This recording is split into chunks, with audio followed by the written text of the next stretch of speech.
Hello student, welcome back to my YouTube channel GD sir classes. Students, आज हमारा topic है शिक्षण के उद्देश्यों का निर्धारण करना या आइडेंटिफिकेशन ऑफ टीचिंग ऑब्जेक्टिव्स। शिक्षण एक उद्देश्यपूर्ण प्रक्रिया है, यानी कि शिक्षण का कोई ना कोई उद्देश्य अवश्य होता है। उद्देश्यों के अभाव में यह प्रक्रिया या तो शुरू नहीं होगी, और अगर शुरू हो भी जाती है तो अस्त व्यस्त रहती है, यानी भटकाव की स्थिति में रहती है, इसको दिशा नहीं मिलती है। तो देखिए, आज समझते हैं कि शिक्षण के उद्देश्यों का निर्धारण कितना महत्वपूर्ण है एक शिक्षक के लिए और उसे कैसे किया जाता है। टॉपिक है शिक्षण के उद्देश्यों का निर्धारण। हमारी जो टीचिंग है, मैंने भी आपको बताया कि उसका कोई ना कोई एक उद्देश्य अवश्य होता है। यह एक उद्देश्यपूर्ण प्रक्रिया होती है।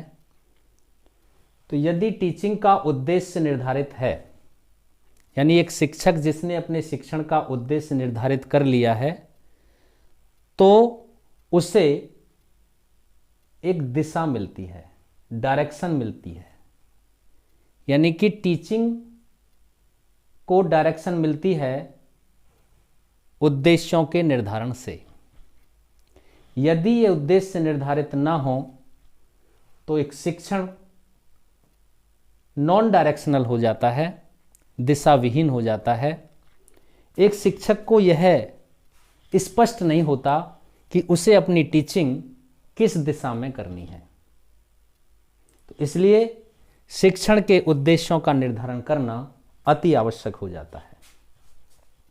उद्देश्यों से शिक्षक को यह स्पष्ट हो जाता है कि उसे छात्रों के व्यवहार के कौन से पक्ष में क्या परिवर्तन लाने हैं।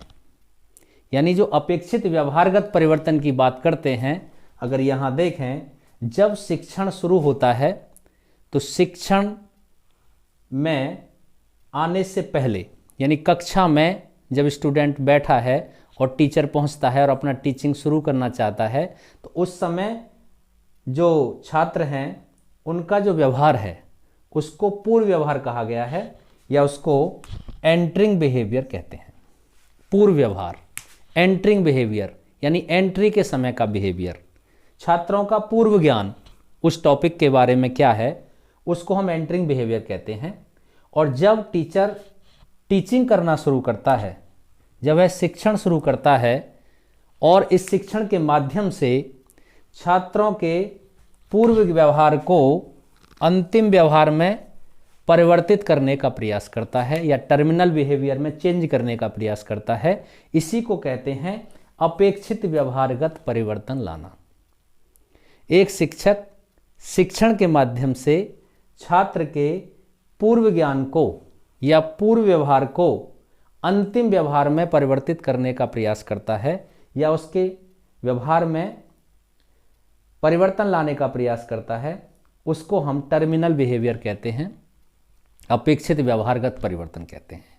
तो जो ये अपेक्षित व्यवहारगत परिवर्तन एक शिक्षक अपने शिक्षण के माध्यम से लाना चाहता है, वही उसका क्या बन जाता है, वही उसका टीचिंग ऑब्जेक्टिव बन जाता है।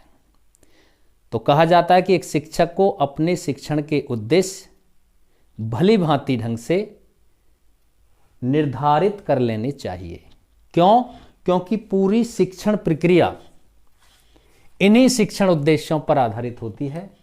यदि एक शिक्षक अपने शिक्षण के उद्देश्यों का निर्धारण सही ढंग से नहीं कर पाता है, तो उसका शिक्षण प्रभावशाली नहीं होता, वो इफेक्टिव नहीं हो पाता।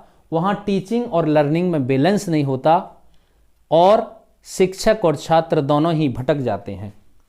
कहा तो यह भी गया है कि जो उद्देश्य हैं उनके अभाव में शिक्षक उस पतवार विहीन नाविक के समान है जिसे अपनी दिशा का ज्ञान नहीं है, और उसके शिक्षार्थी उस नाविक के समान, उस नाव के समान हैं जो लहरों की थपेड़े खाते हुए स्वयं किनारे की तरफ आती है, यानी कि वो भटकते हुए धीरे धीरे किनारे की तरफ लगती है। तो इसी प्रकार से हम समझ सकते हैं इसको कि जो इम्पोर्टेंस ऑफ टीचिंग ऑब्जेक्टिव है वो क्या है, वो कितने इम्पोर्टेंट हैं और वो क्यों निर्धारित करने चाहिए। अब आपने इसकी इम्पोर्टेंस तो जान ली कि शिक्षण के उद्देश्यों का निर्धारण करने से शिक्षण को दिशा मिलती है, जो शिक्षण है वो सिस्टेमेटिक हो जाता है, वो व्यवस्थित हो जाता है, वो स्पष्ट हो जाता है, निश्चित हो जाता है, शिक्षक का जो कार्य है वो आसान हो जाता है और छात्रों के व्यवहार का मापन मूल्यांकन करना भी क्या हो जाता है, आसान हो जाता है। लेकिन अब प्रश्न ये आता है कि एक शिक्षक अपने शिक्षण के उद्देश्यों का निर्धारण कैसे करे। तो आइए अब समझते हैं कि एक शिक्षक अपने शिक्षण के उद्देश्यों का निर्धारण कैसे करता है। तो शिक्षक अपने शिक्षण के उद्देश्यों का निर्धारण पाठ्य वस्तु के विश्लेषण से करता है। अपने कंटेंट का एनालिसिस करके एक शिक्षक अपने शिक्षण के उद्देश्यों को निर्धारित करता है। मान लीजिए ये कंटेंट है जिसकी टीचिंग एक शिक्षक अपनी कक्षा में जाकर के करना चाहता है। ये क्या है, कंटेंट, पाठ्य वस्तु,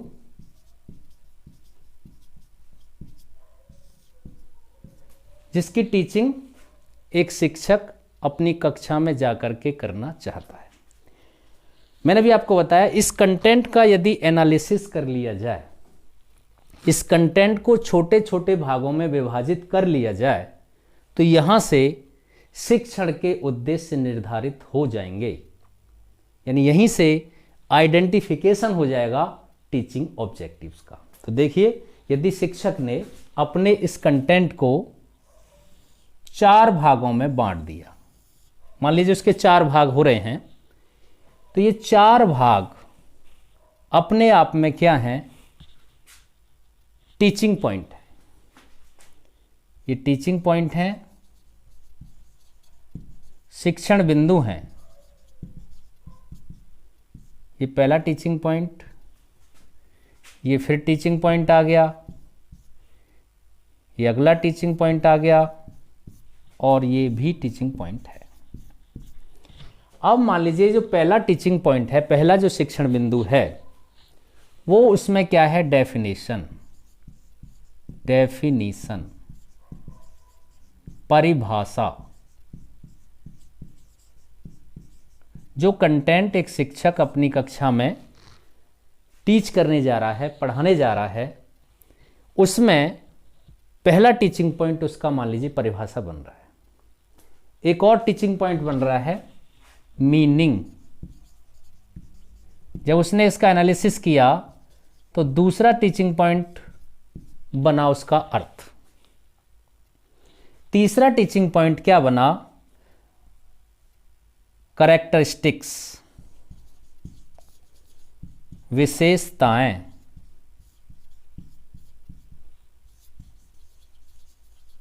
कैरेक्टरिस्टिक्स,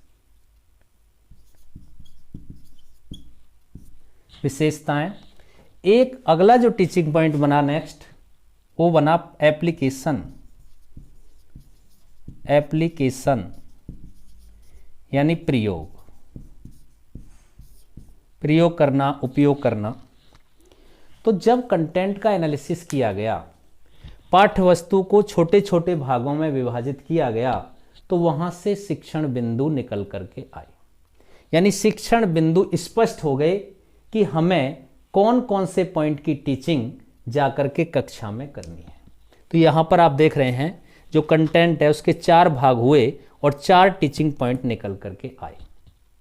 अब शिक्षक को यह देखना है कि इन टीचिंग पॉइंट को कैसे व्यवस्थित किया जाए, किस क्रम में निर्धारित किया जाए, कौन सा पहला पढ़ाया जाए, यानी कौन से टीचिंग पॉइंट की टीचिंग पहले की जाए, किस टीचिंग पॉइंट की टीचिंग दूसरे नंबर पे की जाए, किसकी तीसरे नंबर पे की जाए और किसकी चौथे नंबर पे की जाए। उसका अरेंजमेंट, उसकी व्यवस्था शिक्षक अपने शिक्षण में करता है, यानी कि वो सरल से कठिन की ओर कर सकता है, ज्ञात से अज्ञात की ओर कर सकता है, एक दूसरे से रिलेट करके कर सकता है। इस आधार पर अपने शिक्षण बिंदुओं को वो व्यवस्थित करता है। अब मैंने भी आपको बताया कि हर एक शिक्षण बिंदु से एक शिक्षण का उद्देश्य निर्धारित होता है। हर एक शिक्षण बिंदु से शिक्षण का उद्देश्य निर्धारित होता है। यदि मान लीजिए पहला टीचिंग पॉइंट था परिभाषा, और एक शिक्षक ने अपने कक्षा में छात्रों को किसी टॉपिक की परिभाषा बताई, उसकी डेफिनेशन दी, तो छात्रों के व्यवहार में क्या परिवर्तन आ जाएगा? छात्र उस टॉपिक को परिभाषित कर सकेंगे। तो ये उसका शिक्षण उद्देश्य हो जाएगा। वो लिखेगा कि छात्र इस कंटेंट या इस टॉपिक को परिभाषित कर सकेंगे। ये पहला उसका शिक्षण उद्देश्य हो गया, परिभाषा देना। दूसरा मान लीजिए टीचिंग पॉइंट वो व्यवस्थित करता है, तो दूसरा मीनिंग आता है। जब वह मीनिंग बताएगा, अपनी कक्षा में छात्रों को किसी टॉपिक की मीनिंग बताएगा, अर्थ बताएगा, तो छात्र क्या समझ जाएंगे?